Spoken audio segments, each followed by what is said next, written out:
Hi! கிட்டத்தட்ட ஒரு 450, 500 நாள் கழிச்சு, நான் போணும்னு நெனச்ச ஒரு இடத்துக்கு ரொம்ப நாள் வெயிட் பண்ணி இன்னைக்கு தான் எனக்கு டைம் கெடச்சது. டைம் கெடச்சது அப்படின்னு சொல்ல முடியாது. இத்தன நாள் டைம் இருந்தது, கையில காசு இருந்தது, எல்லாம் இருந்தது. பட் என்னால முடியல. எல்லாரும் சொல்லுவாங்க இல்லையா? ஒரு சில இடத்துக்குலாம் நீங்க நெனச்சா முடியாது. அவரா நெனச்சா தான் உங்களால முடியுன்ட்டு.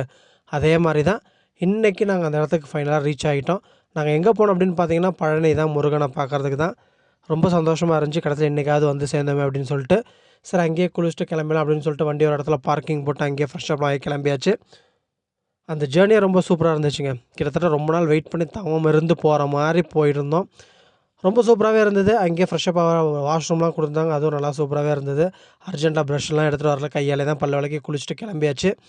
ஓகே. வாங்க போய் முருகன பார்த்துட்டு சாமி தரிசனம் பண்ணிட்டு வரலாம். ஓம் முருகா! எல்லாருக்கும் நல்லதே நடக்கும். நீங்களும் என்னைக்காவது ஒரு நாள் போவீங்க. முருகன் உங்களையும் கூப்பிடுவாரு. வெயிட் பண்ணுங்க, வெயிட் பண்ணுங்க. ஓகே. பாய்.